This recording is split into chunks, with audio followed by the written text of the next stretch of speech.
Jah will supply all I need. So tell them stay far with them selfish strategy. Lightning and brimstone upon breeze, waging war, blood sacrifices they will pay unto their money god. Young lives will be destroyed, and all those for sale are going to weep and wail.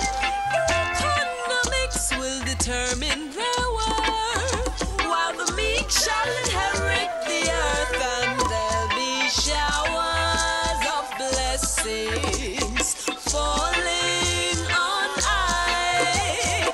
Jah is thy portion. Jah will supply all I need. So tell them stay far with them selfish strategy. Lightning and brimstone upon green. Freedom time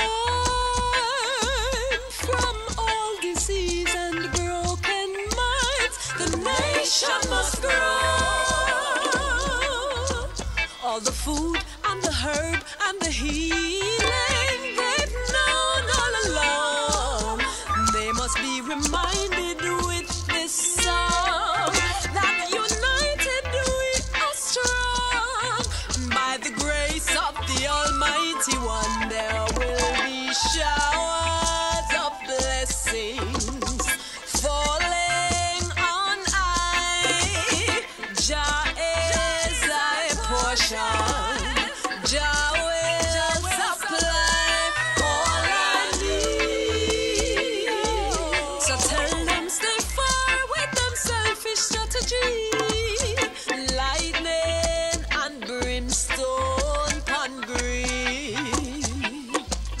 Oh, poisoning our bodies, poisoning our minds, keeping us distracted, wasting our time, unless with active consciousness we overcome the programming and step outside the lines of control. In this battle for our soul, the only chance for freedom is to take it. Life is what you make it. You can be complacent and remain, but there's everything to gain for those who are called by Jah name. Yes, showers of blessings falling on I. Jah is thy portion. Jah will supply all I need. So tell them stay far with them selfish strategy. Lightning and brimstone upon green.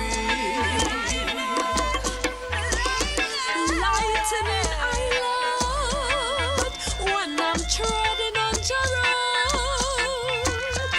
Lightning I heart if I'm willing to do my part. Lighting I way, guiding I footsteps, helping I stay. Humble and wise every day, as these showers of blessings fall on I and I.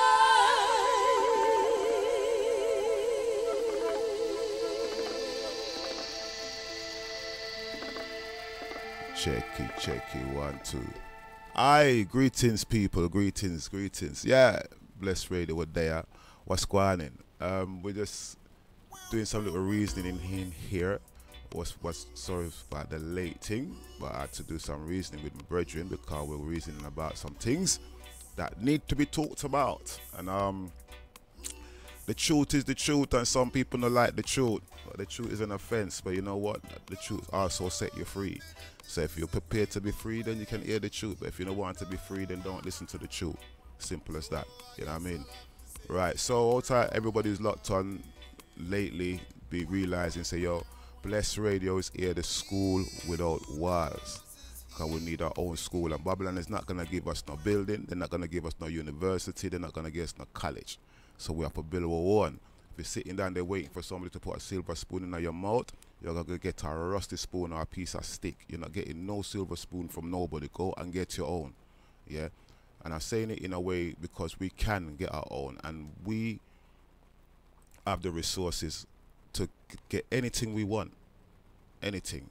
Yeah, and as I said the other day, that it's right in front of your face, but you can't see it. I said I'll explain it in another way. Like, we're always asking people to give us this or hand out this, and we need this, and we deserve this, and we deserve that. But in the walk of Rastafari, yeah, if you look properly, you will realize that we have everything. We got the money for the college, we got the money for the schools, we got money for the universities, we got the money for the hospital, we have the money for everything. But because it's so right in front of your face, you can't see it. And that's the same thing that certain people do. But them say, put it in a book, you won't see it. And the Most I never make nothing too hard, you know, and make it so simple, like children can understand. So maybe sometimes the answer in a life, what you're looking for, is just right in front of your face. But because it's so close and it's just too blatantly in your face, you just you don't see it. But that's what the problem is. You don't see it. So I've said this before, I'm going to say this again. And we don't really need anything from anybody to get our schools and our hospitals and this and that. We don't. We have it already, but we just need to go and get it. Now they're gonna know. Now you're saying to yourself, how do we have it? How do we go and get it? What you talking about? If I told you how to get it, either you would run and go get it by yourself. So I'm not going to tell you. It's a unity thing. It's a collective thing. It's a universal thing. That's the only way you're going to get it. How you do it, I'm not going to tell you until you're ready. And if you're not ready, somebody else is going to go out there and do it. And then you're going to say, oh, why are they doing it? There's a lot of people in Europe that is doing things. And we are saying, this man attack with things and that man attack with things and all these kind of things we're saying. But it's not even that. It's because sometimes they see it right in front of their face. So them just take it. It's just there. And certain countries are pushing reggae music in such a way and keeping it alive. And if it was down to us to keep this thing alive and it was just a black thing alone, where would it be now? Where would it be? Good question. Some people say it would be far. Some people say we would have been better on our own. Some people say it would be all right. Some people say it's good that Europe is enjoying the music and they still pushing the reggae music. You know what I mean? But in saying that, there's so much things that we as black people need to clear up, clean out before we can move forward. You understand? Because you can't go to Zion with a carnal mind. Yeah, and you cannot be successful with a carnal mind as well. And you cannot get all of these things, what we require, our schools, our colleges, our this or that, with this carnal mind. So that I have to steer behind, you understand? And His Majesty said a lot of things that some of us don't listen to what he's saying, and because we're not listening and paying attention how he did things, we're not doing things the same way. So now we have problems some way. But if you follow how His Majesty did things and study what he was saying and how we approach certain people and certain other countries and this and that, you will realize there's a way to get everything you want. Because remember, before His Majesty come, Ethiopia wasn't that developed as such as it is now. But His Majesty came and brought in a whole heap of things into Ethiopia. You know what I mean? He built they gave them the first university and all of these things, train, aeroplane, and certain little things that if it wasn't for His Majesty, Ethiopia wouldn't have those things, because he has to go and approach other people, other European people to build his country, because the people that more or less who was there wasn't building it. I'm not saying it's a bad thing, and I know some people might disagree with what I'm saying, but we're going to reason this thing out.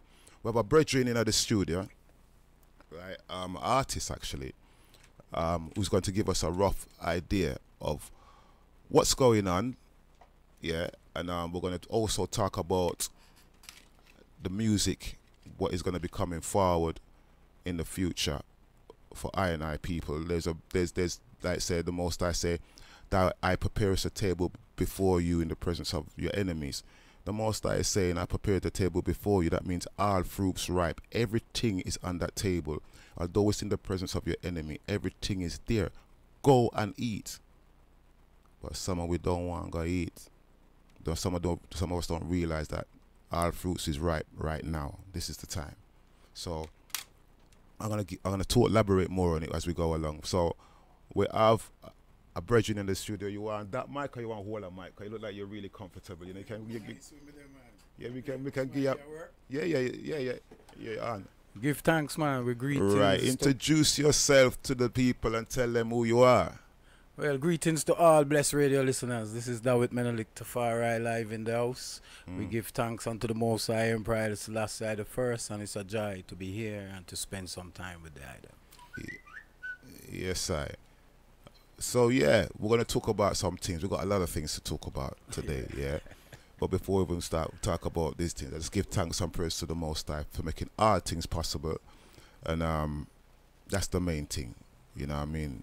Yes. Yeah, for real. And as I said, you have to clean out your heart and clean out your mind so that you can receive these blessings, these things. What I'm talking about, the certain mindset we have is stopping the door from open. But when you get rid of a certain mindset, a certain way of thinking, especially the negative things that we think, but that is embedded in our minds from childhood or even from some ancestral things. There's certain things embedded in our mind that we need to deal with these things and just resolve them. Then we can move forward. But sometimes we've got some bitterness and certain angers in us what we haven't resolved. You need to resolve that to move forward. It's like if you're in a relationship, if you're not cut no spiritual tie, you cannot settle down with the next one. You have to cut off the woman and you have to cut the spiritual tie. But sometimes we're done with the thing, but we're still connected spiritually. You have to cut off yourself physically and spiritually from the thing. So as that door closes, a new door will open. But sometimes we leave the other door half open in case we need to run back. Yeah, there's no half open thing. Yeah, There's no going back. Yeah, there's no climbing through no window. Yeah, you just close the door. Yeah. And another door open. You understand? It's like you have a hotel and all the room them full and you have a big guest that come. You have to empty a room completely so something else can come in. You can't just temporarily empty the room. You have to empty the room. You have to clean it out so that something new can come in. You know, like if you have to move house, you have to empty out your old house and move into your new house to have a new beginning. And sometimes it hurts for you to move because you have an attachment to either a car or whatever. But sometimes you have to let certain things go, you know, especially in a relationship. Some people have a bad relationship, could be a man or a woman, but when you let it go and done with it, not with no bad malice, but with out of the love of your heart, you're just done with it in a nice, loving, peaceful way and cut all ties. You free up yourself to make a next door open. Right. So, what shall I call you? Dawit. I will call you Dawit. Right, brethren. So, first of all, what we're going to talk about today, we're going to talk a little bit about Ethiopia. Right. Yeah. You can hold it anywhere you want. So. Right. Yeah. Beautiful. Yeah. We can talk about Ethiopia. We're going to talk about Ethiopia, but before we talk about Ethiopia, I'm going to play a couple tracks from the brethren. Yeah. Because obviously you have to understand who the brother is before you hear him talk to you and tell you what's going on. And sometimes people can just talk and you don't know who the person is. You feel say, "Ooh, this person is them don't know nothing." So, tell us how you starting at the music business before we even play the first track of your tune. How did you get into the music business, Dawit? How you first started this thing? Well, it's the same journey of Rastafari. I would tell you, I think the first time I ever went into a recording studio, I was taken in there by Bob Marley. I was 11 years old. I didn't know what a recording studio was. I didn't have no interest with music. We just catch a ride from Bob. Yeah. And Bob carrying at the studio as some youth come out of school and say, "We have a rehearse," and him show you the place, and then him say, "All right, go, we're gonna rehearse." I was 11 years old. At about age 19, 20, we started, you know, as a Rasta man, reggae music is part of your life. Yeah, so sometimes it's a part of your life and it doesn't become a professional part of your life. And then most Ras just have that vibe, so deal with some music. So I came to England in 1977, and again, Hackney was vibrant for the music business. Yeah. And again, hook up with enough like a youth around the place, specifically a brethren called Robert Emmanuel from Hackney. He's a man who's doing quite well in the music business himself right now, and we did our first recording 1979 at the world famous Easy Street recording studio. Eddie. Right, so Yeah. and the funny thing is we used dual money and booked the studio, and the first recordings took place 1979 Easy Street recording studio. And what was that tune? That tune is on an album of mine. It was called Babylon, Babylon, Where You Gonna Run. That's on an album that I've done, released the other day, called No Longer. That track is on that album. All right. So you're not just a reggae artist. You're also is a man that travel many countries. Right. You know what I mean? On a cultural aspects. Right. You know what I mean? So before we play the tune, just let us know about some of the places you've been to and why you went there, and then we're going to discuss the places, what happened. But let's say, where have you been? Where have you been? What kind of countries have you been to? Because as a musician, you know what I mean, you must have traveled somewhere. Where have you been? Where have you explored? Like I said, my journey as Rastafari is what brought me into the music business. From little youth of 11 and 12, where I say Rastafari, and where I say we are going to Africa. Yeah? Again, because of the teachings of Marcus Mosiah Garvey, we did always see Africa as our salvation. We felt that for us to achieve and do the things we needed to do, as Marcus Mosiah Garvey told us, we need to be in a place where we can actually restructure ourselves and get ourselves fully organized. So, like I said, while I came back to England in 1979, I was here doing this and that, and then the inspiration within I say Africa. 91, again with some local brethren, we went to Ghana, Accra. And then, like I said, we enjoyed Accra so much that we said, boy, before we can make a decision in Africa, we have to go to the King's Land. So the same year, November 91, we went to Ethiopia, Addis Ababa. Yeah. Right. And then, again, from there, I spent 5 years in Ethiopia, backward and forward. 5 years. Right. And then I moved on to South Africa. Within that time, we visit many places in Africa, Senegal, Egypt, Morocco, Ghana, Zimbabwe, Zambia. I must be forgetting some, but we any opportunity to go anywhere in Africa, we don't really refuse it. Yeah, so we're traveling in Africa, and again, we always have a foundation in the UK, so we're always through the UK. Sometimes we're absent for 4 or 5 years, then we're back again. So we're there. That's good. That's good.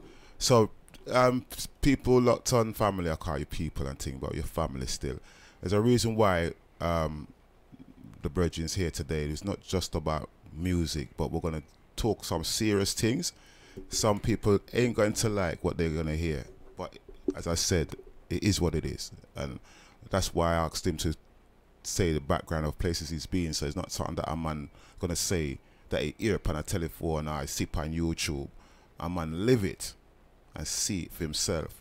So we're going to get into some serious reasonings, very serious reasonings about what's going on in Ethiopia, what's going on with reggae music and stuff like that. But before we even go into that, we've got an album here. We've got 2 albums what you've done, yeah? This is a double album, so we're going to go into this one first, yeah? What is your purpose in life, yeah? That's right. That's an album. That's a question I perpetually have to ask myself. And it's a question that even the things we have discussed today and the things we discussed before come from asking yourself perpetually that same question. What is it we're supposed to be doing? What is it? Where are we going? What is it we're supposed to be achieving? So it's a question I ask each and every man and brethren and sister. What is your purpose in life? All right. So what track we're going to play from this album? Well, like I said, track 1, Peace and Love, is the vibes where we try to project to each and every human being upon the earth. So that's the philosophy. So I'll kick it off with Peace and Love. All right. So this album is available. The album is called What Is Your Purpose? Yeah, by Dawit you can pronounce that? Menelik Tafari. Right. Right. Yeah, that album is available on Amazon, YouTube, Spotify, all the main media outlets and recording outlets. Right, so we're going to play this tune called Peace and Love, taken from the album What Is Your Purpose. And bearing in mind, as I said, we're going to talk a lot of things, some things about Ethiopia, some things about Rastafari, how it's going on, and how we're going to progress, if we're going to progress, how we're going to progress. Yeah, so this track is called Peace and Love, taken from the album called What Is Your Purpose in Life. Bless Radio. .org. Oh, yes. Peace is essential for the development of any nation, for the upliftment and the progress of the people.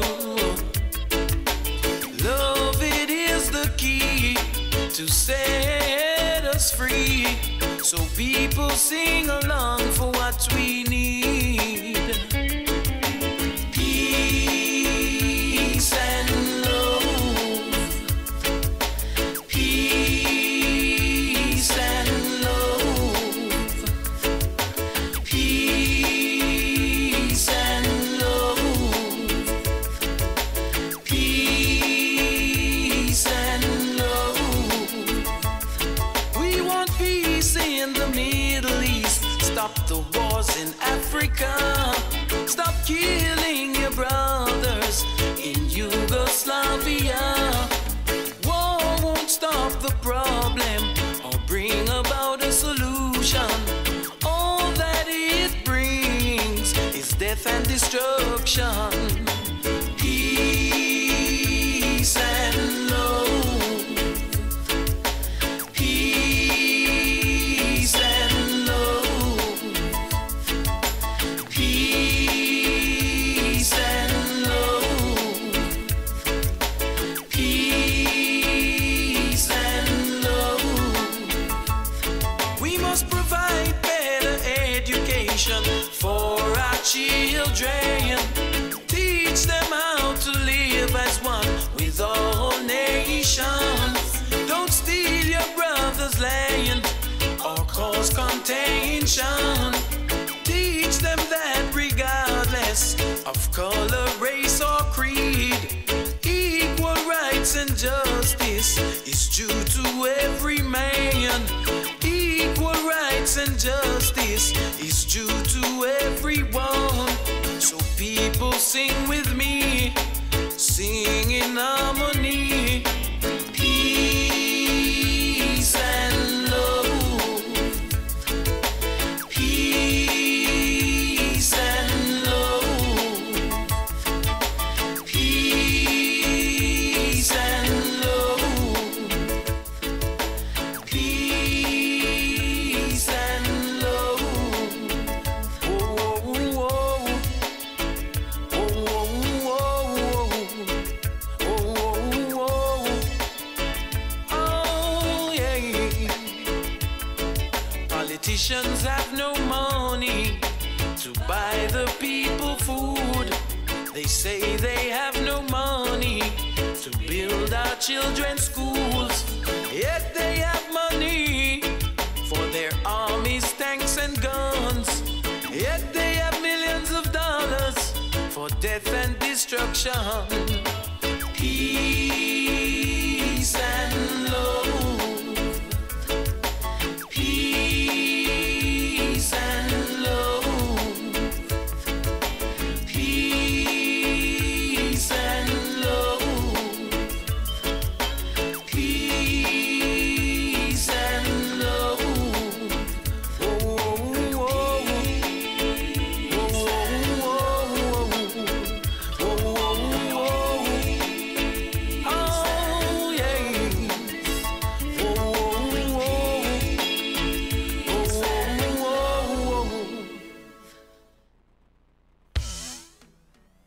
Yes, track called Peace and Love. Right, so we've got a little leaflet here. We've got a production available on the Melody Music label. Right now you have 2, 4, 6, 8, 10, 12, 14 album. So what you Grammy there, brethren? We don't see that yet, but you know, Yeah, Grammy there. we keep the culture, the roots and culture going. So who knows what tomorrow may bring. Yeah, for real. Who knows? Only John know. You know what I mean? So, as we're talking about the reggae music as the album, you know what I mean? I like the voice. I'll keep it real. It sounds nice. We're just talking in the background. So I hope you still have that do, re, mi, fa, sol, la, ti, do line up. Yeah.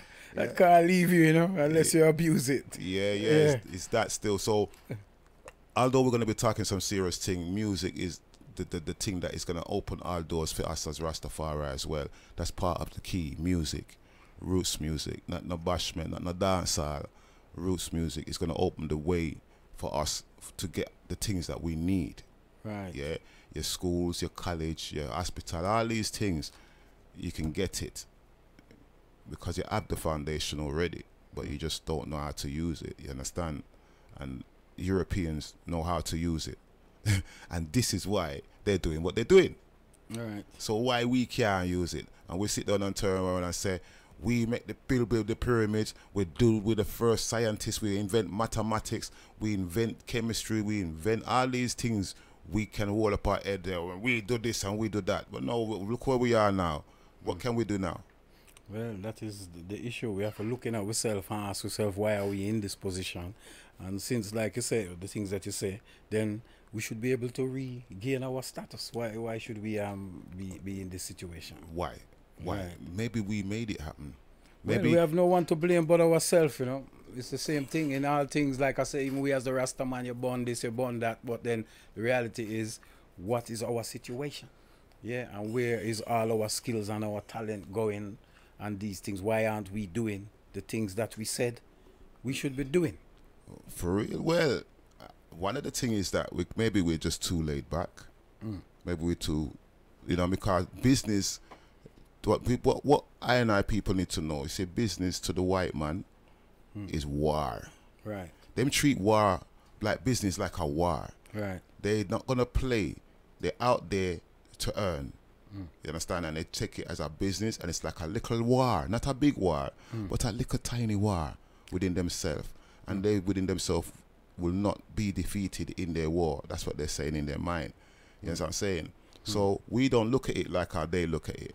You understand? So there's a lot of things that we need to kind of brush up and be a little bit more stronger and a bit more bolder and come forward and stand up, because what ones don't know is Europe is crying out for Rastafari to come and give them the teachings. This is something that I hear all the time. Oh, we need the teachings. Give us the teachings. Oh, thank you for the teachings. And they give I and I people so much praises for giving them the teaching. Yeah? I talk about European now. Okay. So, why are we not, if we continue giving them the teaching, maybe they might embrace you a bit more and open the doors. But there's a lot of people, as I keep saying, with knowledge of what we're going through and knowledge of certain things, which they just stay in their yard and they don't go out there and share that knowledge. There's some of you with so much skills and talent, but you stay in your yard and you bury the talent. You know what I mean? But when you leave this earth, the talent's going to be standing up by your graveside, as the man said. Look how long I've been here and you don't even use me, and now you're gone. You never do nothing with me. So what am I going to do?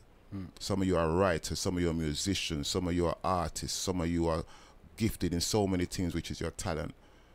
Are you going to use your talent, or are you going to leave this earth and make your talent just stand up there, never serve no purpose? You understand? So you've been to certain places, yeah. Tell us, like, for example, we could touch on like Ethiopia. What's your experience of Ethiopia? How long you been there? When did you first go there? I went to Ethiopia in November 1991. Ethiopia for me has been one of the fastest changing developing countries that I've ever seen anywhere in the world. Like I said, when I went to Addis Ababa in 1991, what I saw then and what you see today is massive change. I would say, again, maybe a bit exaggerated, but the cities seem to have grown 10 miles in every direction. Yeah. I've never seen a city grow so fast, ever. Yeah. Right. Before it used to be like a quiet city, like a slow moving city. Well, now it's just rapid. Building is going on left, right, and center.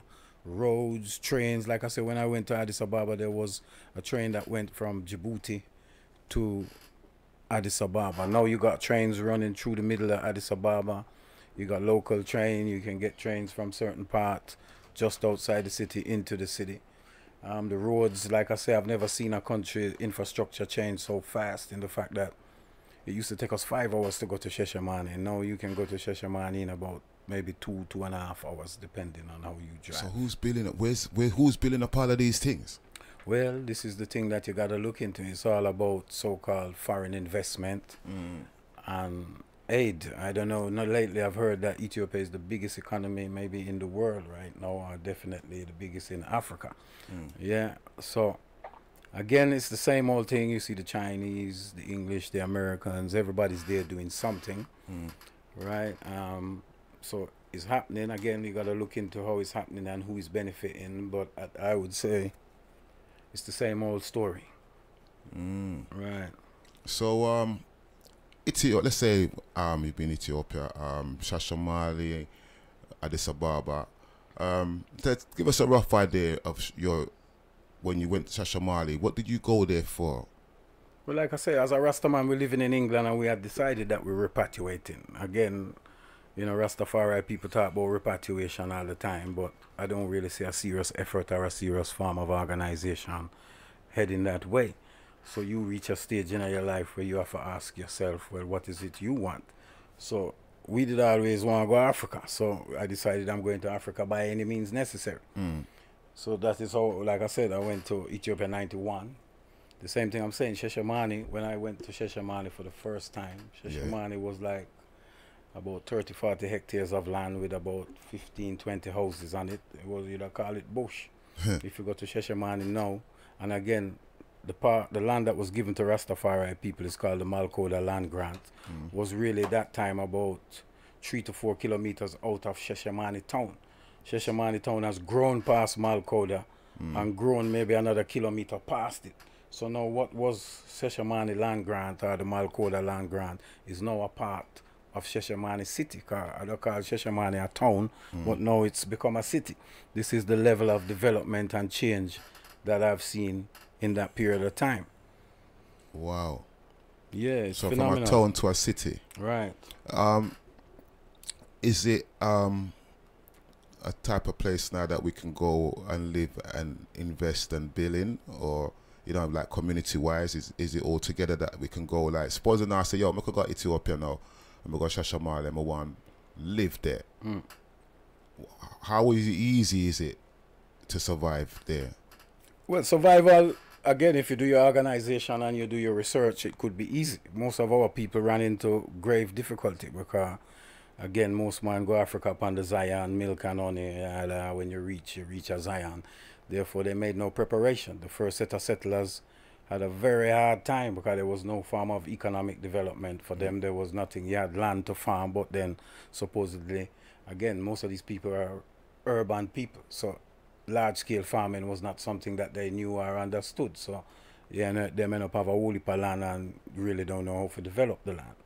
Again, you have to look into it and say, well, where was all the Rastafari organizations and blah, blah, blah. But I would say the first set of people really had a tough time. It wasn't until about the 90s that you had another influx of people coming into Sheshamani again. Because of the laws and the rules and the communist government that ruled Ethiopia, you find when you reach there, you got a lot of issues to deal with, my friend. You got residence permits which they don't allow. They don't allow you to buy land. Yeah, so that's why I find there was a whole lot of conflict at Sheshamani, because when people come, they want land or they want somewhere to live, and it's always these funny deals and some funny backdoor deals that you have to do, which again is not conducive for development. It's not conducive for you to be feeling that you really reach home and you're putting down your foundation for the future. So I mean, so what you're saying then, if suppose no one want to pick up their cell phone, go there, there's no land for them really to no, there is no land. This is an illusion that Rasta people have been, you know, putting out there for years, that you reach a Sheshamani, you can get there's land. no land. That don't make no sense. I hear this, oh, we must come back to the motherland, Ethiopia, and His Majesty left the land there for us, for those at home and abroad, to come home. Right. He left the land there for us. How come you're saying there's no land? Oh, that is true. But like I said, the land grant was issued when, I don't know, maybe 50, 60, more longer than that. Like I said, the original people who went there had that land. That land was given to them. What happened is you had communism with Mengistu. Mengistu take back a lot of the land under a certain type of intimidation. That was Mengistu ruled, what, 20 odd years. Then he left. There was another government that came in under Meles Zenawi. Again, they didn't really facilitate land ownership. And like I said, a lot of the land was taken away. And then under these modern times, the government comes the land comes under local administration. Therefore, they don't acknowledge the land grant. Yeah, they just, any land that's available, they can even seize. Yeah, they can take and give it to who they desire to give it to. And they also state right now that as a so-called foreign national or someone who migrated there, you're not entitled to have more than a certain amount of land on a lease. So even Rastaman that had bigger pieces of land, they've taken it away. And it's been a perpetual war in Sheshamani just to hold on to the land that the Rastaman them did already have. And the fact that nothing that Rastafari people do, we hear them keep talking about governmental level and governmental this, God, that. Yeah, there is no proper representation for Rastafari people. I've lived there and seen all different type of people come and say them have the authority for do this and do that. But there's no cohesive organization that can even face the government. The other day, there was a big problem in Ethiopia. They had to cry to the Jamaican government. And the Jamaican government sent the ambassador there. And the people in Sheshamani now are trying to be, the process has started because many of the original settlers married Ethiopian women and had children via Ethiopian women, or Ethiopian men had women with our ladies, whatever. And they have no legal documentation. They're neither a citizen of Jamaica nor a citizen of Ethiopia. They can't leave the country. They have no travel documents. They have no ID documents. Yeah, so you're like a fugitive. So that means they don't even have a birth certificate? I think they might, because by law you're supposed to get a birth certificate if you're born in a hospital there. Yeah. But they will not give them passport. They will not give them any document to say you are an official citizen of Ethiopia. Right? I think that is just being addressed now. Greetings. Yeah, bless up, Rastafari. Blessed Miguel God, what go on? Yeah, interested. Sin, you say you hear what go on though? Yeah, man, I listen still, but right now, the brethren, we have talk about Ethiopia and the church of Palestine first. I want to give a little rundown about that. All them things that we know, them things that from the church of Palestine first, we know about the land business and all them things there. Them things that we discuss all the while, see? Yeah. And the Abuna pay some tax to the land and them things. So the people that we go Ethiopia and go on His Majesty government, all them things that go happen to them. So what you're saying then is that they have to go under more or less the Church of Haile Selassie to get the thing. Yeah, and the IEW, the WF. You know about that? Well, you see, these are the reasons that we've been hearing for years and years and years. And even if you tell me, I don't know one Rastafari organization in the world that is run properly or with any true status or that I can see. So when a man say that, I hear what you say, but at the end of the day, I can't see how even what you say can solve any situation within Ethiopia or Africa as to where we are dealing with. Because, like I said, I don't even know how I would approach that organization or how it would have worked. See, yeah, that Miguel. So the thing is, the no yeah, one. Yeah. What I say, you say, where the Jamaican government and the Ethiopian government them talk about is people get citizenship in Ethiopia and the church I say I don't deal with no citizenship because we are Ethiopia people. That is Majesty say Ethiopia and Jamaica blood brother. Yeah, you see, everything where I say is 100% correctness. It's correct in the sense that even the AU and all these governmental bodies have acknowledged that I and I in the West have the right to return home.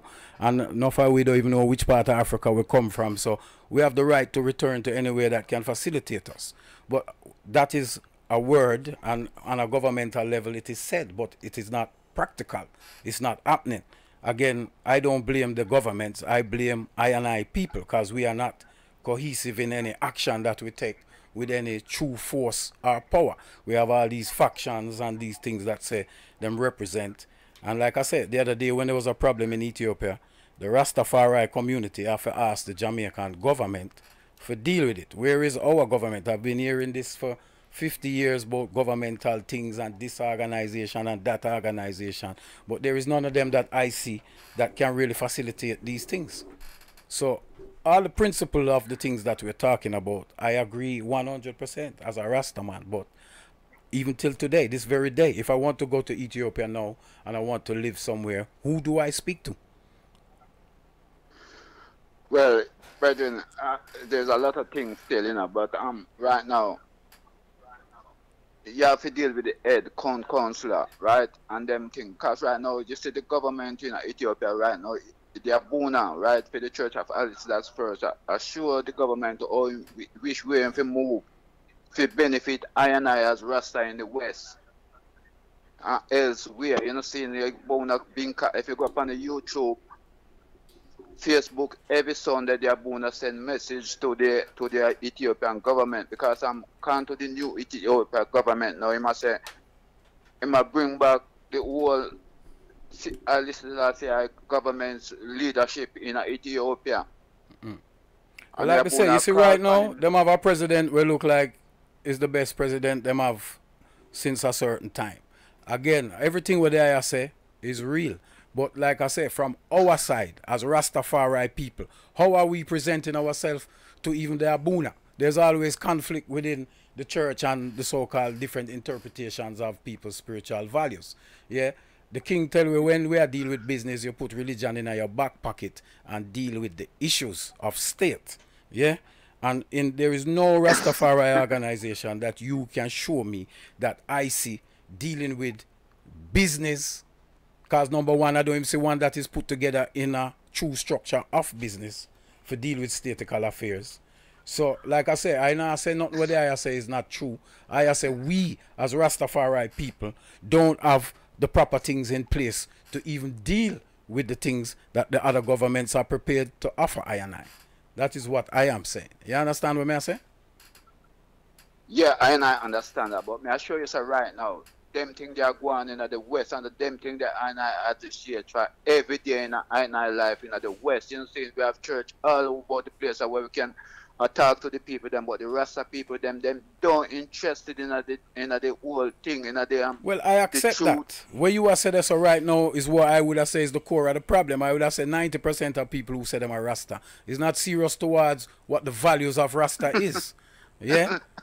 I know that, Virgin. We know that, but we still have to go and do the work. No, it means those that are serious need to get together and get their things organized and leave those who don't.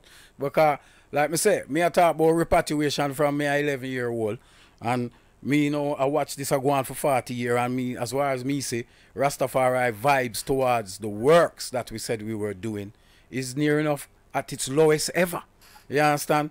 Me say, Rasta more get caught up in the West and trying to assimilate into what the West is offering them, rather than sticking to what our original agenda was, that Marcus Mosiah gave. We say we for go home our yard and get with family, and we organize and our people organized as a nation. You understand? And me not see that happen. Me no, like me say, I don't even see any fundamentals towards that happen. So, like I say, I don't have the solution to everything. I don't know everything, but I just know that I can't be hanging around waiting on that. You understand what I say? Yeah, but you see, right now, where you say if one can hang around and wait for this and wait for that, you see, because we as a Rastafari right people in the West, you see, we now move on the banner of Haile Selassie first, where everybody just get up and do their own thing, you see, and we don't want teaching. Rasta no want not teaching from other Rasta, you know, saying, because right now, though I say one movement in the West, enough of the Rasta, they need to be educated, brethren.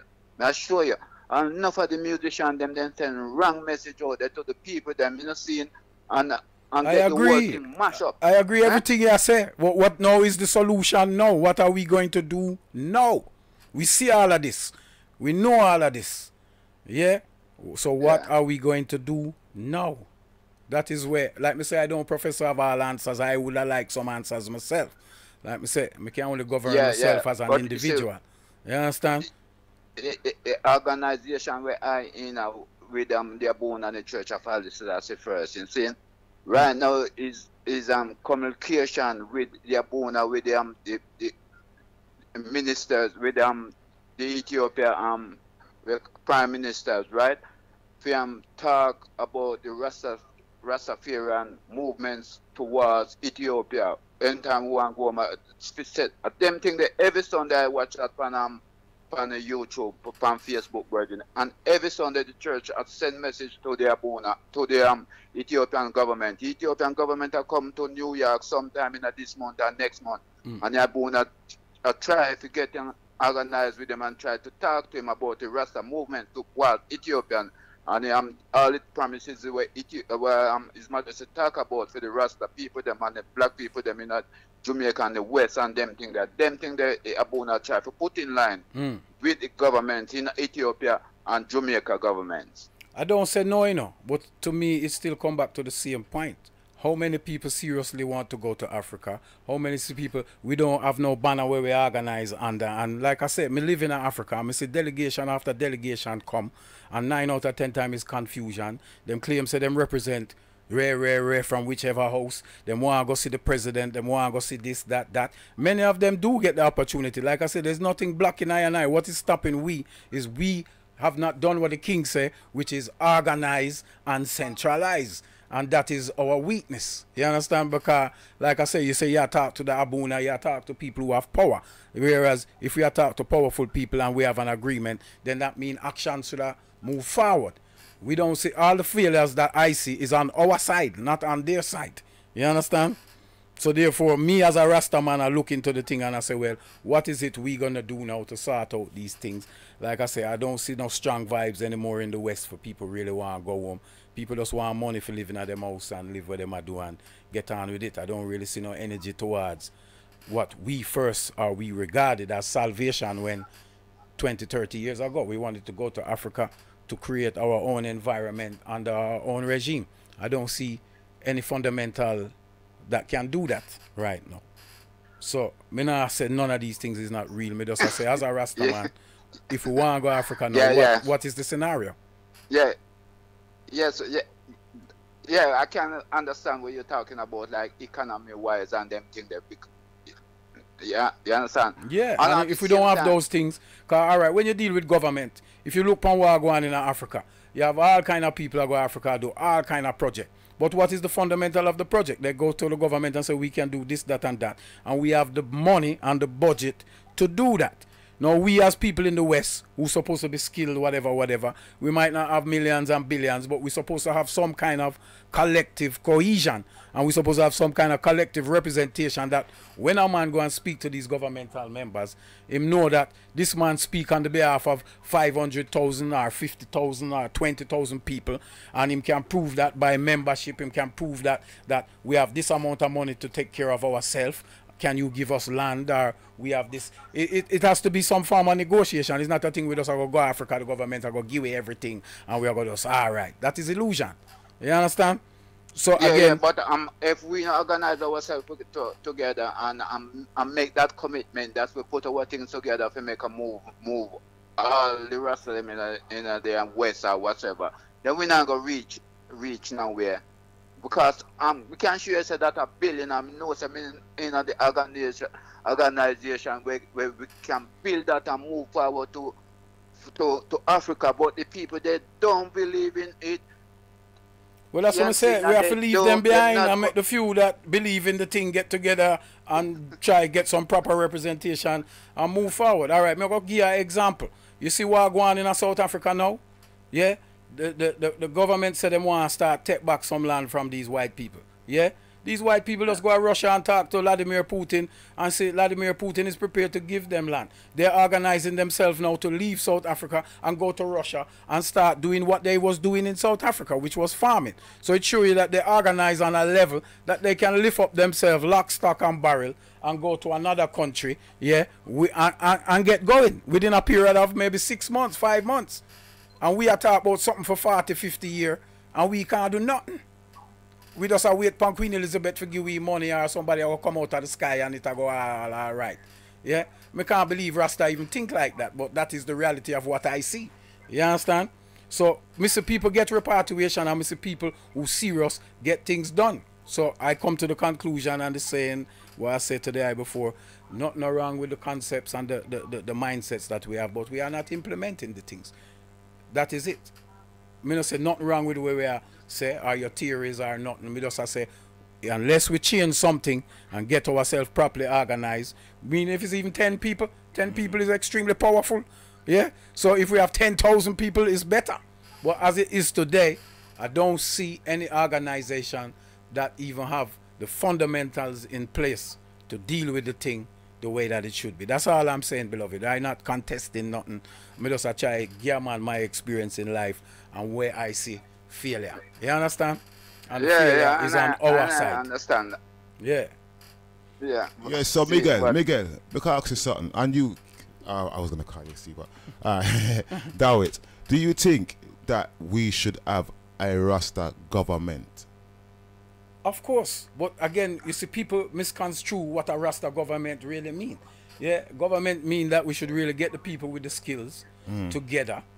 Again, we have a big problem in because when the minute you start talking about money, people have to be funded. You employ the best of your people to do things. You employ them. You don't beg them, say, yo, we are Rasta, we are go back to Africa. No, you employ them and you formulate an organization and they get paid to do the work that we need them to do. That's why I say if it's 100 people in your organization, then we repatriate the 100. You understand? But again, it must be acknowledged on a governmental level. Because like me tell you, see the farmer them are leave South Africa. Them talking to the Prime Minister, the President of Russia, and he's saying, okay, we're going to now do some research and see how we can facilitate this. The governments in Africa have already told us that. The governments in Africa are very economically weak, although they should be strong. So therefore, they keep telling you that, yeah, we'll accept you, we can give you land, but you're going to have to come with your dollars and your things to do the development. Nothing wrong with that from my perception. Yeah, Rastafari. Yeah. The organization, the Church of Alice, that's the first. It's the only organization I've seen at the West we do that. We try to link up with the Ethiopian government and get the right movements we're going to back in Ethiopia, and not in Ethiopia citizens, but we are Ethiopia royalists. You understand? That's a movement. All right, you see, you said that. I'm going to show you my experience in Ethiopia from a governmental level. The government of Ethiopia fed up a Rasta because so many different people come. Them tell me this all the time. If you people can't get together and organize, which the king did tell me that long time. Because one minute you have a Bobo delegation, then you have a EWF delegation, then you have a Naya Bingi delegation, then you have all kind of house where you never hear about. Say them come and do this and that. And they get to see governmental level. But then me as a man who there and see them, me know 9 out of 10 of them can't even organize themselves. Yeah, so then the reality is, everything from the other side is there, but our organization is failing. So again, unless we get it right, yeah, like I said, there's many Rasta in Africa individually. A few make it because them strong. 90% very weak in Africa. Most of them just live hand to mouth because again, there was no organization. There is still no support. Yeah. Most men don't. I show the eye version, because if you have said, sure, and I say if a 10 we could have gone on there and where that we are going to fall in the same kind of category. That's why I have to build from the West to go there, and that time I try organize. I try to show you so we are organized that in the West for over how much years, you understand, and the people then don't adhere to it and they don't want to know. You understand? They don't want to know. Then that means it's something that they don't want. So the few who need to, who they have to go get it together. That means me live in Africa. Me not no problem in Africa. But again, it's not what I did expect to see. You know, cause like me say, I expect to be a part of a community where it come from the West, which is now amalgamating with a local community. I don't see those things happening. It's just individual. Some are strong and some are weak. Yeah. And individual were weak. You know what I'm saying? That's right. You have strong individual too. Don't be alluded. You have very powerful individuals and them are do all right, but that is not a representation of the collective. Family, you know, seeing. Yeah. Because him still missing brother them and him sister them out of the West. That's right. When time we go to Africa, we have to look forward. Right. So, like me keep say, me not say me have the solution. Me just I tell you when me see and how me see it. Yeah, me know Right. they are experience certain Right, things. and you know? I'm really want a solution. That's how even me and the brethren attack. Yeah. This interview came Yeah, about yeah. because me I said, bless, I don't have no more answers. I just know say something mafia happen, or else Yeah, what yeah, go on yeah. you know, now Yeah, go yeah. work. Listen, Yeah, I can tell you something. and I Yo, see Miguel, solution, I can tell you but something. Yeah, you have a certain amount of people, right? You have a European people, set of European people who's coming to Rastafari. Yeah. Now, I have seen them, I have talked to them, I have worked with them, and they are so organized. Yeah. That I've helped them raise money for schools in Ethiopia. White people. Yeah, a lot of them. 6,000, 7,000, 8,000 euro, boom, gone straight to a school in Ethiopia. This is what white people are doing. You understand? They're organizing themselves. They're building schools in Ethiopia. The government now is going to recognize them. So when they ask for something, they may get it because they're investing and building in Ethiopia. I'm not saying that I people ain't doing it, but I'm letting you know that there's also other races that is doing it. So don't take this thing for granted and everybody sit down and I lay and I watch what go on, and then when white people come in and start circle, everybody gonna bar and say, oh, white people this and white people that, but yet they are also doing something to help the children and certain people in Ethiopia. You understand? So people need to look at this bigger picture, you know.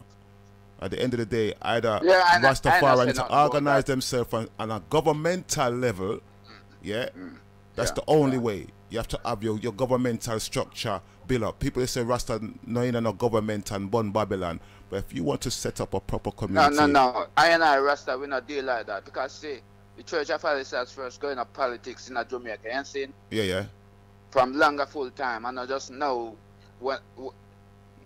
and all the government stage and every stage that can run a country and run life, economy and everything, the church in a them kind of thing there, right? Charity and everything in the church in a them thing there. But if we not organize ourselves together in that kind of way, that means that when time we go to Africa, we not can look back and look for people to do that. We go there for build and make up our family and everybody all right. You know what I'm saying? Yeah, but build on whose land you gonna build on?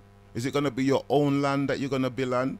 Or is it going to be, whose land are you going to build on? Is it going to be your own land? You're going to buy the land?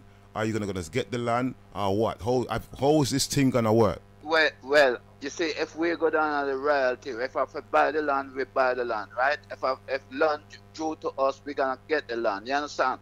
But we supposed to set ourselves in the West. That's nothing too hard, brethren, because for land if we buy, we can buy that. We're not good if we got sponge pan people. You see, me don't want to go Africa and the banner, so I'm going to depend on Africa if you look after me. You understand? I'm good if we go help with the situation and where we can live just like anybody else. You know, saying because of I organization, we are going to go build, brethren. We are Jamaican people, Western people, we know everything. You know, saying? So we know we got to build and set ourselves and live happy. Okay, all right. Then big shot goes that. Big up for that still, because I want to hear from some other people who actually doing some things over there. Because as I said, I've been around some people and invested quite a lot of money into the schools and building schools and funding schools with books and stuff like that. So that's something that I personally been involved in. Yeah. So I need to know if there's other people doing all things. All them things that go on, you see, because them kind of white people, certain people can get money, but when it comes to money. With Rasta, them thing they hard, you know, seeing, and the Rasta people, them when them get them little money, them don't want to let it off to do certain things, and we don't want no organization to do certain things and put in money in a certain things, and them thing they hold back. I and as Rasta and people now in the West, you know, seeing, especially most of the singers, them are millions and millions of pounds where they make. They don't put back nothing in Ethiopia. And you see that way I say, that are the number one thing where we need for Lego.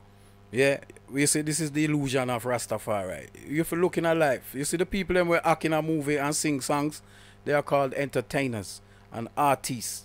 They thrive off having a big ego. They are the worst people that you can look to for any form of leadership. If you look on anything while go on, musicians and actors are always dictated to. Even from a point of politicians will use them to help hype their thing. If we look into the musicians, like you say, they're going to take you down the wrong road because they're egotistically motivated. So therefore, even we as Rasta, why are we looking to them for leadership? Which Rasta man, which Rasta musician you know has ever been a great leader? I don't know none. So therefore, I wouldn't. There's enough youth in our community where I go to college and they have better qualifications for leadership. Yeah, but because people don't show up them ego and these things, they don't get the recognition. But it's we know to identify what we need as leadership and put it in place. Yeah, cause I wouldn't look to the artists them for nothing. You understand? That's true.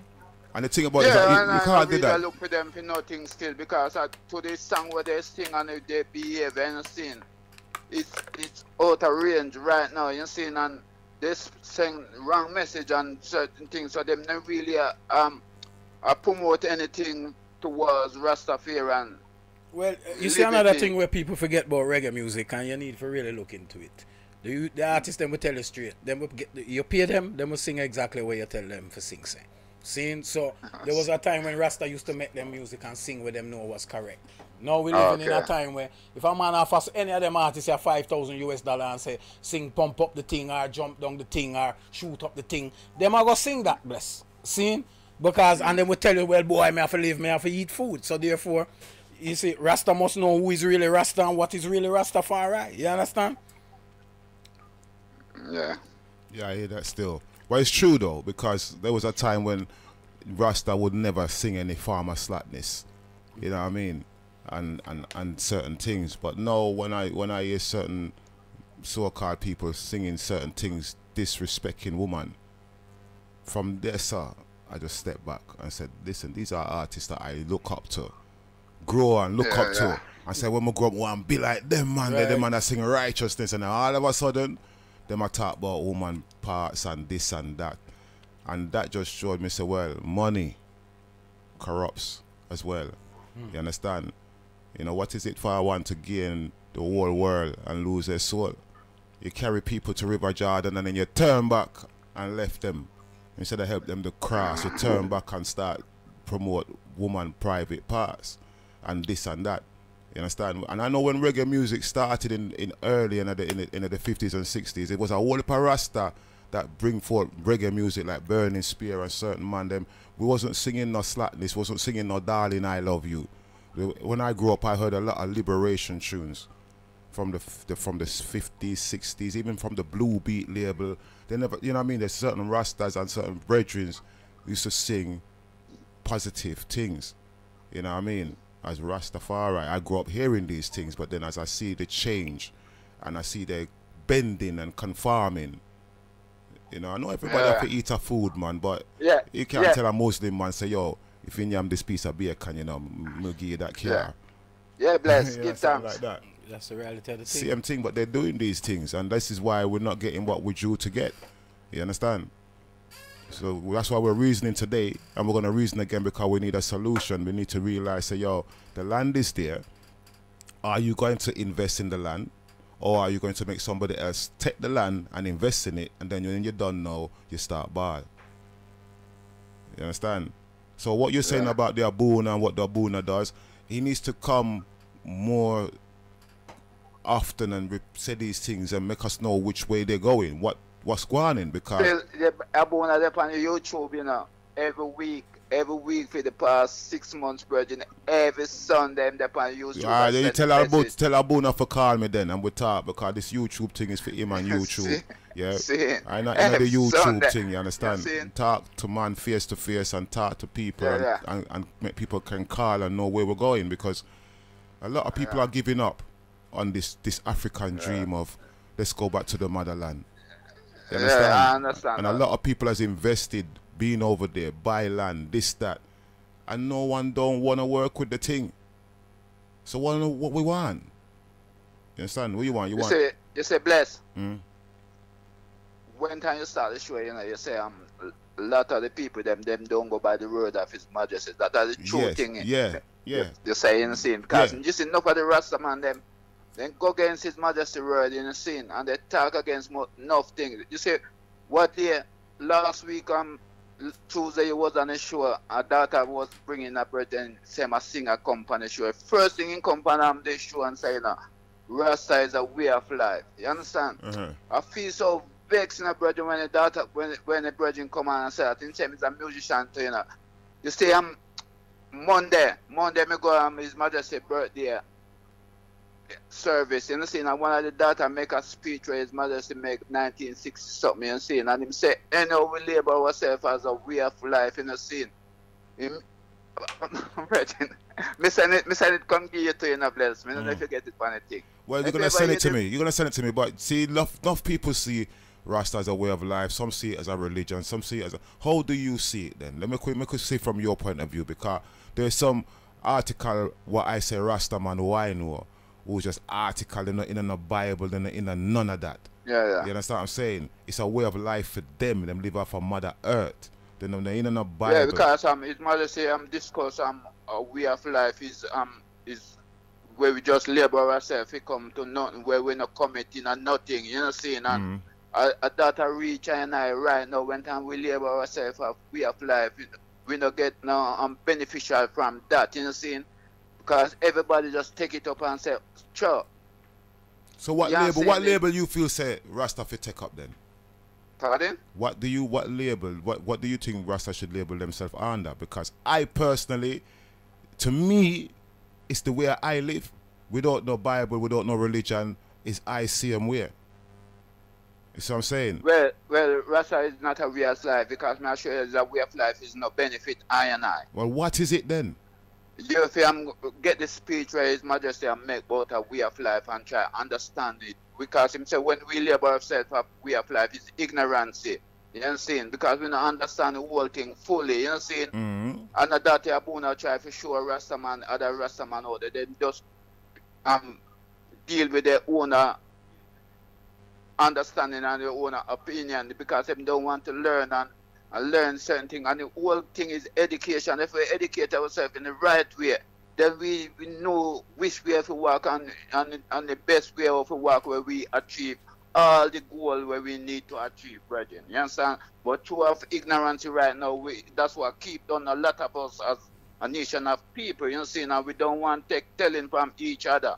All right then. All right, Miguel. You understand? All right, Miguel, we're going to take a couple more call and thing, and then we're going to get back to the thing. Yeah, man, make Abuna call me. I call Abuna, and we reason out this thing because I go to certain places and some say Rasta is a religion, some say it's a way of life, some say it's a liberty, some because say all different kind of things. Say Rasta is a way of life because they don't want committing a thing. You see, if you go Rasta, you as a Rasta man, if you go in some difficulty, right? Like say you go a prisoner or something like that, and you are defending your Rasta thing, and you go in and tell the prisoner officer say Rasta is a way of life. And him carry meat come give you for eat and you tell him say no, you know it meat. Yeah, go tell him say him not change your menu, you know, because your menu your way of life no mean nothing. You so know, that means say you have to come under a religious banner for you to for you to escape that. You have to say yeah, it's your religion. See Definitely. What you say, Dawit? What you think about this religion factor and the way of life factor? How do you see it? His mother says a religious man. What are Miguel? Go on, Che. It's the interpretation of religion. Okay, again, what is religion? Religion is a way of life. It's a discipline and an order that has been given. And it's your personal thing. So His Majesty said that. I would have said it's a way of life. It's your interpretation. Because within all things there must be order, there must be discipline. So therefore, again, that's how I see it. I don't know. Religion to me, again, if you even check the etymology of the word, it's not the kind of thing that we really want to be dealing with. So again, I don't know if there's another terminology that might be better, but me work with the way of life. All right, Miguel. Yeah. I big up here. We're going to start reason a little bit more, yeah, and go through the thing. But we will link up with the Abuna. We'll make an arrangement for the Abuna to call in, and then we're going to call in Dawit and I and the Abuna can reason out this thing. Yeah? Yeah, man. Anytime. The blessed love, Miguel. Rastafari. Blessed. Yes. You hear that now? Religion. Ay, boy. You see, I turn back. We are turn back. You see, all these things come back. We're weak in a way. We are just so now we have to look towards other things. Yeah. I know. Where is it going? As I said, I when I grew up with brethren and I say, yo, mom, we read the Bible and this and that. The brethren say, yo, how you get the Bible? I say, me buy it, innit? And he say, yeah, your Bible. Simple. And it's real. Yeah. And when I look at it like that, I say, yo. It's real. You see how simple it is, even this English language. It's very tricky. Yeah. Right? But, yeah. And yeah, it's that. You understand? Your Bible. Because them man, they don't read them book. Them man, they just live off of Mother Earth and nature show them how to live. The creation show them how to live. And they don't read no book. Right. Son. So these are some of the ones that I encounter with and grow with as well. So that's how it is. There's something that we can reason with on 079 444 31366. I'm going to give you the number again and I'm going to play another track from the album. Right, so number, if you want texting or something, 079 444 31366. I'm in the studio with Dawit Menelik Tafari, who had had enough experience in Ethiopia to make it overstand. We're going to play another tune from the album. Then we're going to talk a little bit more about Addis Ababa, of what's going on there. You said a little bit at the beginning, it's just take off. But we're going to talk about that. What track you want to play and why? Track 5. Why are you going to play this track? It's everyday situation. It's what we face, what we're dealing with. Yeah. Right, so we're going to play another track from the album, track number 5. The album is called What Is Your Purpose in Life? And the track is called Everyday Situation. Yeah? You're listening to blessradio.org, up on the FM 929. And we're just reasoning, Rasta Reel talk show, and keeping it real, you understand? And we want to hear from the sisters them as well, as somebody who's over there settle and knows so well everything is all right for them. Make us know, share it with us, all right? Okay, Bless Radio.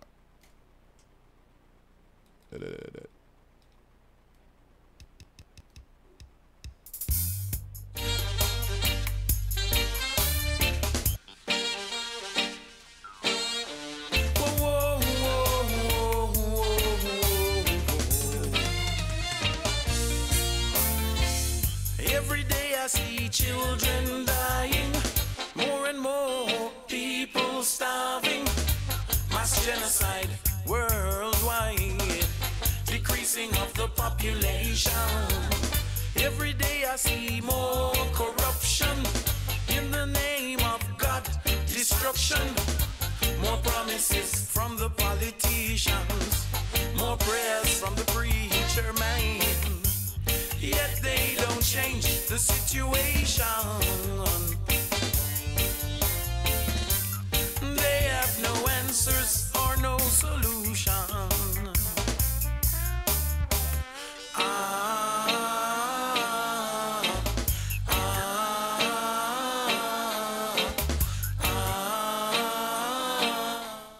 You're on a break. Yeah, I want to ask a question. Yes, well, go on. Yeah, you're right. I wanted to ask a question. Yeah. About the religion, where Rastafari, the religion, or whatever the case may be. I need to ask a question. Go on. That. Can you hear me? Yeah, I can hear you. Why you can't hear you? I can hear you. Don't start, brother. Bless. Don't start. All right, go on, speak up. Go on. What are you saying now? Yeah, the question that I want to ask is, yeah, everyone's talking about health and health. Talking to your phone. Can you hear me now? Can you hear me? Yeah, speaking of the phone. Go on. I am speaking into the phone. All right, stand on the chair. Your reception bad. You're really going to stand on the chair. Can you hear me? Yeah, go on. Yeah, no, you know, everybody's saying, well, the guy is saying that before, that Rasta is not a religion, or it's just a way of life, or it's how you interpret and all the rest of it. But from what I know from Haile Selassie, he was a man that read his Bible, and he lived according to the Bible.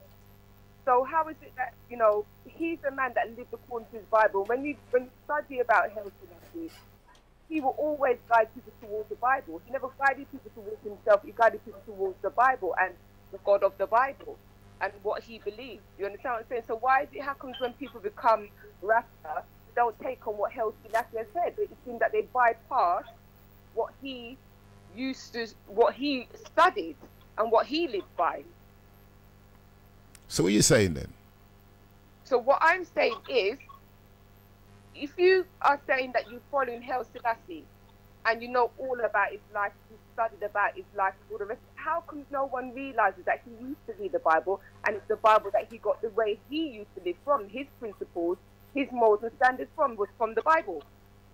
Yeah, but remember what I said earlier on, His Majesty also said a person's religion is their personal thing. Now, because if His Majesty is a Christian and I am a Muslim, that doesn't mean I'm going to disrespect him any more than another brother. But then what I'm trying to understand is, if you're hailing up Selassie as God, that he is the ultimate, that you lot, like you say, you understand what I'm saying, that you follow him, then if he is the one that's following the Bible, wouldn't you follow him following the Bible, because that's who you hail up as the God? Yeah, but there is not, it's a funny complex thing here, because some brethren hail up His Majesty as God and some don't. Yeah. You understand what I'm saying? But this is where you will get that confusion then. You won't have that unity within the Rastafarianism community then, because like you said, some don't hail him up as God and some do. Yeah, but I'm going to ask you something then. I'm going to quote what it says in the Bible. Isn't it not written in your scriptures that ye are gods? That's what the Bible said. That's what Jesus said to all of it. So we are children of the Most High. So are you not a goddess if you walk in a certain path and live a certain liberty? Can you not say you're a child of God? I'm a child of God, but I don't take myself as a goddess in the fact that I can do what he can do. I'm his creation at the end of the day. Yes, he's endowed me with natural powers on earth to do what I need to do on earth according to his will and purpose, but I'm not going to put myself on a pedestal and say that I am a God. I know I'm his child, and he says the greatest things that I can do because he's within me, which is his spirit. You understand what I'm saying? But I'm not going to put myself as this God above him or on the same pedestal as him. Boy, what you said, Dawit? Well, the king himself say him glorify in the Bible. That's it. Right? Him also tell you, like what the man say, when we come together, your religious beliefs and overstandings, sometimes you need to put to one side and deal with the objectives that are in front of you. His Majesty also said that man must seek secular knowledge, because you can't really even understand the Bible if you don't have secular knowledge. You will take it literal and find yourself dealing with it on a literal level. Again, I feel if you get the secular knowledge and you truly understand the Bible, then, like I said, it's just another aspect to a way of life. See, and at the time, like I said, a lot of people look for their spiritual development from the Bible. So therefore, reading it and understanding it, there's nothing wrong with that. Like I said, that was what was put before the Ethiopian people. But the king said the Bible remained the same in any language which it is. So, again, after understanding that and attaining certain knowledge, I still feel you need to move forward too. Because I feel the Bible is a thing that sometimes it holds way back. Again, because of certain type of interpretations that people hang on to and don't go forward. That's why when I deal with the king and the king said to I say, man must seek secular knowledge. Again, secular knowledge is what gives you the true and official understanding of the Bible. But different people have different interpretation. So again, to me, these are things that will always be and will always be. So we look to the statical are the same thing. The understanding what secular knowledge give we is what can bring us together to understand and deal with the issues that we face. Because these things can go round and round and round for a million years without understanding. You understand? Yeah. So that's how I look at it. Well, I always say with the Bible, you've got to study it. That's what I've always said. You can't just read it. Yeah, but we have enough people who study it, word for word, but do they understand it? Because like I said, the Bible have metaphysical things in it. It have mathematical things. It have geometrical things in it. Again, if you don't have secular knowledge, you won't even recognize these things. So therefore, the full understanding you will never grasp. You understand? So this is why, again, there's always different interpretations people have from the Bible. Like I said, the king never fight the Bible. Him say, yeah, you have to look into it. He himself glorify in it. But he also made sure him give the advice that gain secular knowledge. Yeah, because the reason I perceive he said that is because if you don't have secular knowledge and you're studying the Bible, you're going to get caught in this spiritual pie in the sky. What's the secular knowledge? What's the secular knowledge? Secular knowledge is maths, chemistry, physics, biology, geometry. these type of subjects which you learn, but these again, you have to study these things to even know that they exist in the Bible. 'Cause how do we work out the mathematical formulas in the Bible? How do we work out the geometrical formulas? They are there. Right. You see what I'm saying? The same thing when the Bible says Jesus rose Lazarus from the dead. People take that literal. People with higher learning don't take that literal. They'll actually tell you you're an asshole if you take it literal. Then they say Jesus turned the water to wine. It's the same thing. Some people take that literal. They're waiting to see a man with the power to turn water to wine. But yet, certain people with higher learning will tell you those things don't have none of those. They're not. They are allegorical stories. So therefore, again, you need that secular knowledge to rise you, so you're over. All right, especially when him feed how much 1,000 people with 5 loaf of bread and fish, right? Is that possible? You understand? There's certain things. I take it as a spiritual power of it. You get what I'm saying? The spiritual power. There's still the spirit, and nobody speaks about the spirit of it, because we're not just the body, we're also the spirit of the spirit as well. Okay, all right. What do I call you, Sister Pearls? Yeah. Lady Pearls. Thank you for your interrogation and thing, right? But as I said, the Bible is a book that you can learn certain things from. But me personally, it's like a fruit. You take what you want, but certain things you're not gonna take. Like you're not gonna eat the skin. You understand? You have to dash with the skin, but somebody else would take up the skin and find that good use from a neuro or something else. So I take what I need, that work with what I can work with and understand, and what I don't work with, I left it. You understand? Because there's certain things in there that I just totally don't work with. So don't you ask for the understanding from the Most High for what you don't understand? I read it, I understand it, and it says what it says. If I'm going to literally look at it for word for word, and believe it word for word, I'm not using my own common sense.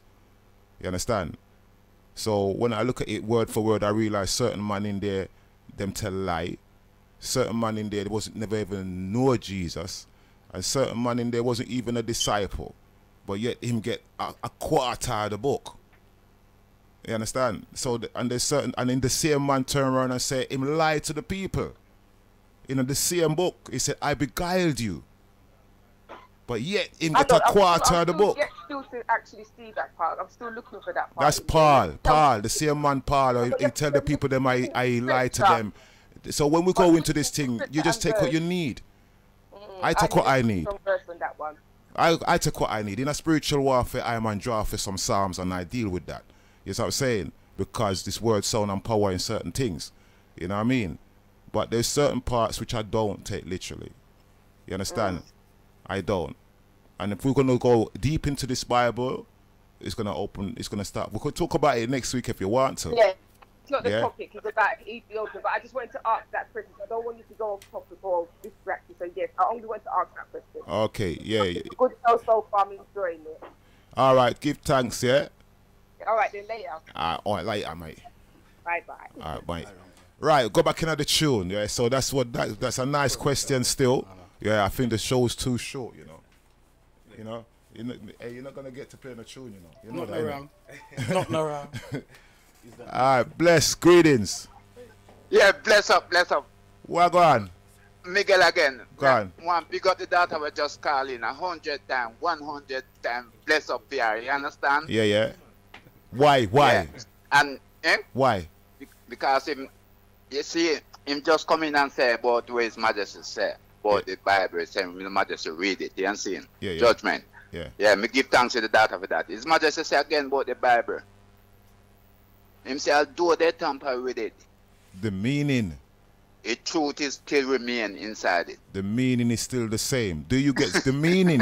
That's basically what it is. Do you understand the message? Don't beat up the messenger. Inside the truth is still remain inside of it. You understand?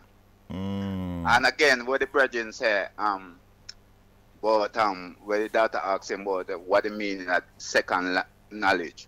You see all them things that in the Bible still. Mathematics and the whole of them, but you need the head priest to read it and make you understand it. That's how the church of Haile Selassie first come in. All right. Then. With the bread with the bread and the fish where Jesus talk about and share it with people. Them thing they mean words. Okay, so it's not a literal fish and bread. No. All right. So this is where the thing changed. But we're not gonna go into that. But that may I try to say, if people take it literally, and we're gonna share 7 fish with 500 people, yeah, that's a little tiny piece they're gonna get, you know. Yeah, but a parable. So it's symbolic. You understand? It's a metaphor. It's a parable in a way. We have to see the meaning of what does it mean. I tell you, that parable. You know, I mean, so the head priest up here read it, make and give the understanding, and that's why enough of I Rasta brethren and sisters, they need to be educated, and for us to move forward. All right, blessed love. Understand? Rastafari. All right, blessed love. You know we're gonna have to sign out with that tune, yeah? Do it, man. We're all right, cool. We still have a little 5 minutes still. So before we close up the thing, yeah. Oh, you have more time? Okay, soon. So all right, then we're gonna play the tune, yeah. So we need to do this again. Yeah. Cause we don't even touch on South Africa. What is the greatest thing, you know? Cause the platform is there, and you see the response is there, and overstanding will come. Like I say, and I there all the time, and we're free. We come spend the time with them. Yes, there's a reason why I bring in the artists to the listeners, because there's a platform there for the artists like Dawit to climb on. And I'm letting everyone know. So this is what it's about. You come in here, you share your knowledge, you share your talent. I mean, everybody knows say you're a talent. The album's good. I'm not gonna lie. I listened to the album and I know the album, but the album is good. You know what I mean? But there's a big platform out there for I people in Europe, massive platform, and they are hungry for the teaching. Why are we not, or you not preparing yourself to get out there and teach them? That's all I hear when I got it. We need the teachings. We need the teachings. That's all they're saying. Africa is the same, you know, and you find what happened. Like you say, all right, here they must say, because I keep telling me I'm an artist. Well, I don't call myself an artist. I call myself an entertainer. And a musician. I tell people, say, the artists, them is the worst people on the planet for try put as your leaders. But they are the ones who are coming into Africa. People look to them like they are prophets and they are gods. And they are, like just the one said, them are mislead the people with them dirty life and them wayward behavior. Like I said, man, like we don't profess to be saints. So, you know, where are the ones who must come and set the example and set the way? Where is the leadership? Seeing car people keep a talk about the musicians and the singers go before them. Then select the musicians and the singers that must go before, that truly represent what the things stand for. Well, yeah, they need to, people, my sisters and brethren, you need to get up and get your ass out to this place and go Europe and do your thing. Because when you go out there and you see the amount of Europeans singing all the tunes them, and I'm talking every tune, every reggae tune you can think of, they got somebody singing the tune. I'm not saying it's a bad thing, but I'm just saying that the platform is there for you to go forward and promote yourself as an artist or a singer. It's there. But if you're going to waddle around in a London and a Babylon and think that somebody's going to make a come and say, yo, nobody ain't coming to you. You know what I mean? You go to the mountain because the mountain is not coming to you. And there is a big platform there. It's open and everybody wants someone to come and teach them about Rastafari outside of this Egypt. And you need to go and teach them somehow. Big shout goes out to Lati, saying, giving thanks. I'm loving this. Long time a while radio like this. Rasta bless Lati. Yeah. So water Lati, and so turn water into wine. It's water he gave them. For real. That's it. See, that's the thing about it, you know, when they're talking about the power where he turned water into wine, Lati is saying that he give them water. You know what I'm saying? Because it was water that he gave them. For real. But maybe them did drunk. I feel that the water tastes like wine. How they perceived it to be wine. Because it said Mary full the jug with water and give it to them. That's what him said. Yeah.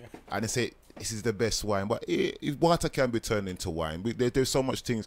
I wouldn't doubt that, because we underestimate the powers that is within us too. You understand? Because if we have the power of healing and the power of all different kind of things, the gift of all these things, then maybe you can turn water into wine. You know what I mean? You don't know. Have you tried it? You know what I mean? Don't bother go out there, go buy some Evian and put your finger in there all day till your finger turn prune. It don't work like that. You understand? Coming those, some people try it all night to stick their finger in a Evian buckle or make wine. It don't go like that. You understand? And Evian is naive, backwards. So when you're drinking a buckle of Evian, it's going to make you naive. When you spell Evian backwards, it means naive. You have a buckle of water, water can be programmed by whatever you put on it. So if you have no label on it and you put heal my body and leave it in the fridge, you can program the water. That's right. You understand? If you put water near roots music and leave it there, you're programming the water. So if you put naive backward on the water and you drink it, you're gonna be damn naive. You understand? So you sit down there and play with words and things and think it's a joke thing. So what we're gonna do, we're gonna play another tune because life is good. Hey, you know you might have to come back in next week, you know. I'm there, man. Like I say, I don't mind share the time with them. Yeah. You're gonna come back want, in next week. it. Yeah, for real. Big shout goes out to Lati. Wagwan, bless up. Rastafari, bless her. For those who've locked on to bless and been listening. This is a station to make everyone know. So Rastafari teachings is coming to the world.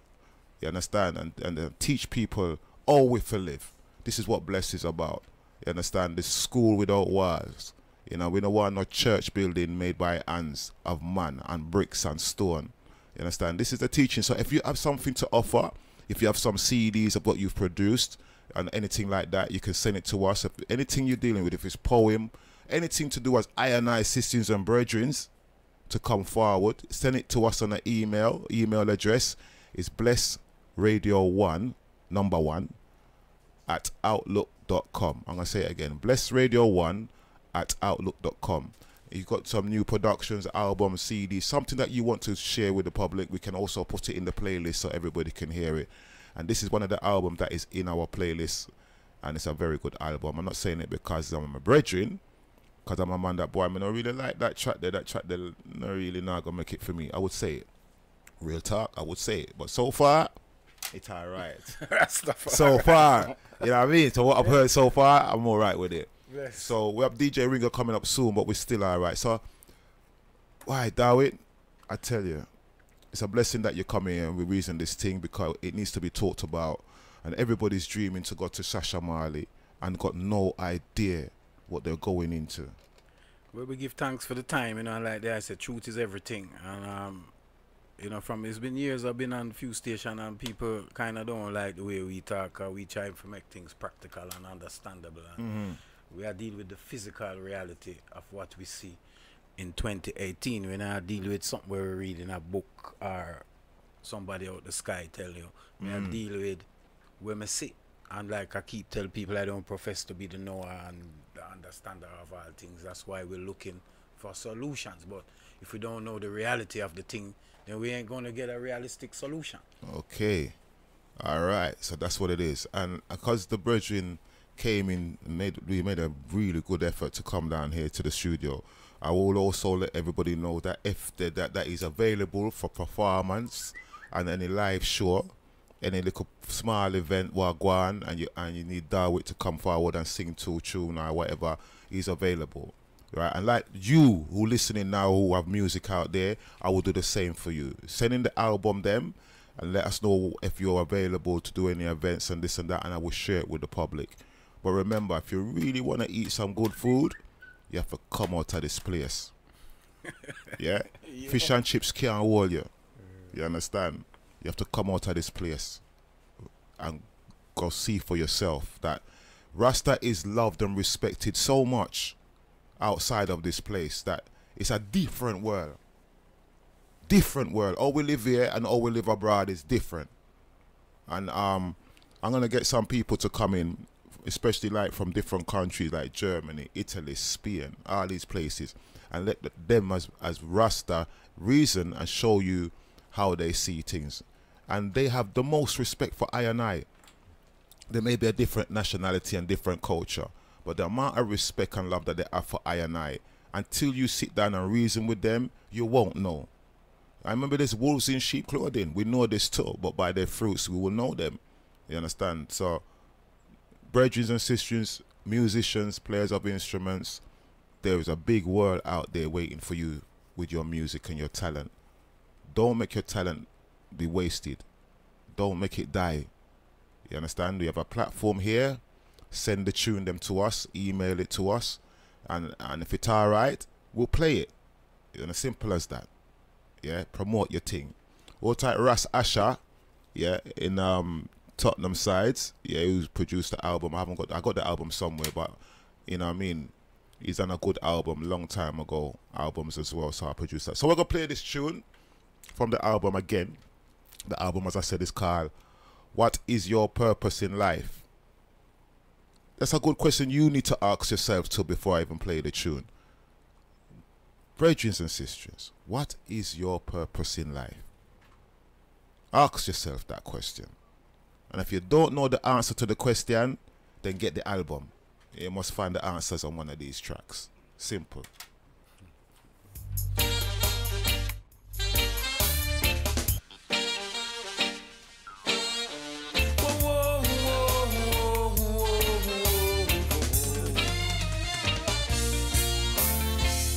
Every day I see children dying, more and more people starving, mass genocide worldwide, decreasing of the population.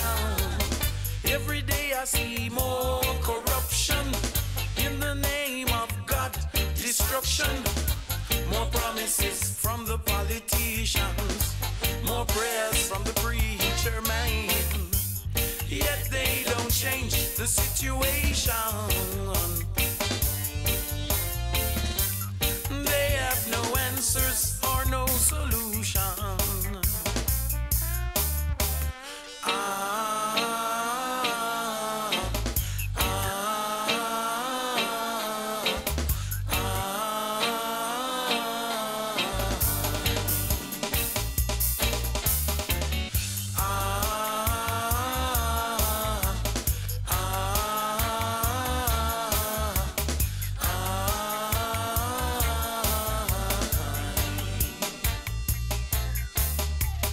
Every day I see knowledge increasing, daily technology advancing, yet we still see people suffering from man-made plagues and diseases.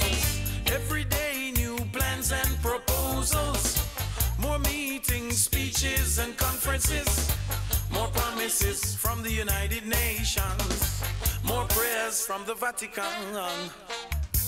Yet they don't change the situation. They have no answers or no solution.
Every day we see more spiritual teachings, yet the desire for material increases. Got to keep up to date with all the fashion and accessories. Every day I see more corruption in the name of God, destruction, more promises from the politicians. supplications, more prayers from the preacher man. Yet they don't change the situation. They have no answers or no solution.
Rastafari, I give thee perpetual thanks. My way, my life, and my salvation. Xavier, you must have done. I just love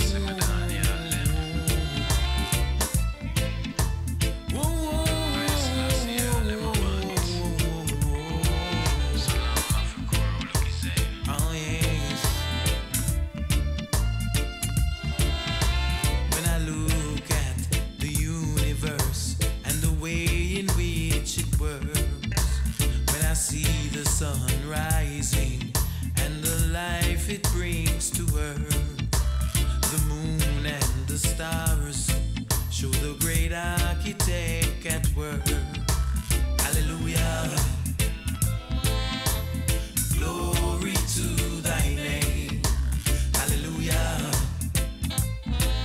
Rastafari is his name. Hallelujah. Giving thanks and praise. Hallelujah. Haile Selassie is his name. Daily we see manifestation of the Almighty. Mankind put away emotion, desire, and greed. The road in which we travel leads to destruction.